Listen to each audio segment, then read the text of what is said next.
तो आज का जो शेयर रहने वाला है वो दो शेयर को मैं चूज़ किया हूँ फॉर एनालिसिस, ठीक है। पहला आपका हो गया कोचिन शिपयार्ड लिमिटेड, ठीक है, और जो कि शिप बिल्डिंग इंडस्ट्री से है। And the second share will भी आपका हिंदुस्तान एरोनॉटिक्स लिमिटेड, ठीक है। अब अगर दोनों ही शेयर को देखोगे तो दोनों ही शेयर आपके अच्छे खासे लेवल्स पे गिरे पड़े हुए हैं, ठीक है।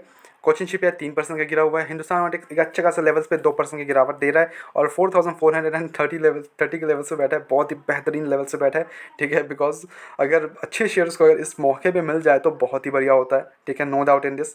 दोनों के ग्राफ्स वगैरह भी देखोगे तो दोनों के ग्राफ्स वगैरह वही है, गिरावट में है दोनों शेयर्स।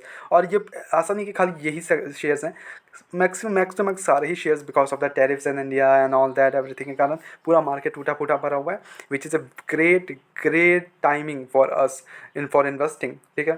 सिंपल सी बात। अब कोचिन शिपयार्ड को लेकर चलते हैं and eight the same time Hindustan को भी चेकआउट करेंगे हम स्क्रीनर पे। पहले कोचिन शिपयार्ड को चेकआउट कर लेते हैं। सी शिप बिल्डिंग इंडस्ट्री से है, इतना पता है, ओके। और ये काइंड्स ऑफ कंस्ट्रक्शन करती है, वेसल्स रिपेयर्स भी करती है, repairs all types of vessels including periodic upgradation and life extension of ships, ठीक है। कंपनी का मार्केट कैप चेकआउट करके तो 45,000 करोड़ का है। स्टॉक का पी 53 का अराउंड है। इंडस्ट्री पी हालांकि 50 का है, तो थोड़ा सा ओवर वैल्यूशन की तरफ है। ROC देखोगे तो 15.8 and it's not bad, it's not good, ठीक है। काफ़ी सारे इसके कंपेटर्स हैं जो कि काफ़ी अच्छा खासा ROC रख रहे हैं। डेप्ट अगर देखोगे तो यहाँ पे 509 करोड़ का देखने को मिल रहा है। डेप्ट इक्विटी बनाता है 0.09। अगर यहाँ पे बैलेंस शीट अगर चेक करोगे तो बैलेंस शीट में 5,479 करोड़ के बैलेंस शीट देखने को मिल रहा है रिजर्व्स में। तो डेप्ट इकॉनमी फेलियर के चांसेस ना के बराबर है। क्वार्टर रिजल्ट जून क्वार्टर के रिजल्ट आए नहीं है, बट अगर मार्च क्वार्टर के देख ले, मार्च क्वार्टर के अगर देखे तो 1,651 अच्छा जंप देखने को मिल रहा है। नेट प्रॉफिट में भी हमें देखने को मिल रहा है 265 करोड़ से 285 करोड़ मेंटेन रखा है। इट्स गिरने नहीं दिया एक्चुअली, ठीक है, मेंटेन रखा है 10.06 से 10.82 अर्निंग पर शेयर। इन्वेस्टर्स का भरोसा अगर देखोगे तो अच्छा खासा प्रमोटर्स होल्ड करते हैं 67%, FIs होल्डिंग रखती है 3.87%, DIs होल्डिंग रखती है 6.33%। पब्लिक के पास एक हैवी होल्डिंग है 21% का, ठीक है। FIs और DIs के पास थोड़ा सा कम है, आई नो, ठीक है। तो ओके है, ठीक है।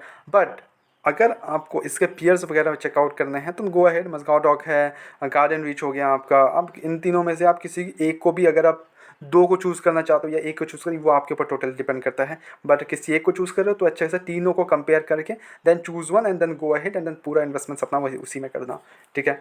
आराम से बैठो, तीनों ही शेयर्स अच्छे हैं, कोई भी डाउट नहीं है इस पर। तो सेकेंड शेयर आपका HAL, Hindustan aeronautics limited, one of the best, ठीक है। कंपनी एयरक्राफ्ट हेलीकॉप्टर्स के रिपेयर्स, मेंटेनेंस, मैन्युफैक्चरिंग, एवरीथिंग, ठीक है।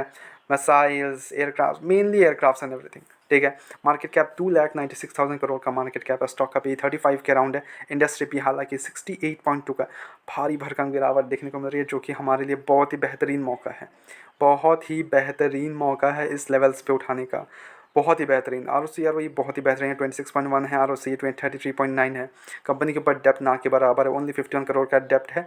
डेप्ट इक्विटी 0.00। बैलेंस शीट में चेकआउट कर 34,000 का इनका रिजर्व्स है, ठीक है। समझ रहे हो, 34,000 करोड़ का रिजर्व्स है, नो डेप्ट at all. Quarter results March quarter के आए थे, इस क्वार्टर हमें देखने को अभी तक नहीं मिले हैं, अच्छे देखने को मिले थे। क्वार्टरली वगैरह कुछ जंप देखने को मिल रहा था, ईयरली में थोड़ा सा गिरावट देखने को मिल रहा था हमें।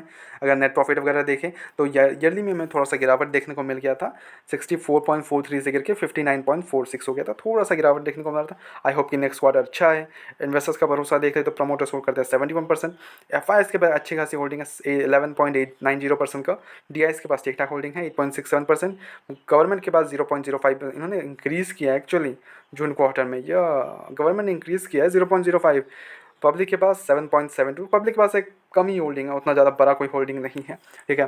तो you can go ahead and accumulate in this period of time, ठीक है।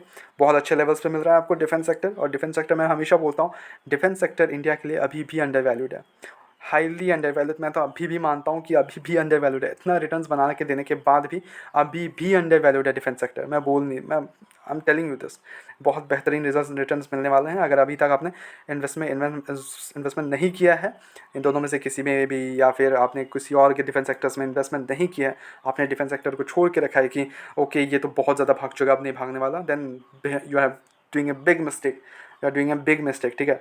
आई नो भाग चुका है, but at the same time अभी भी अंडर वैल्यूड, हमें और चाहिए डिफेंस में, ठीक है। सिंपल सी बात है, हमें और चाहिए डिफेंस में, यही आंसर्स हैं, ठीक है।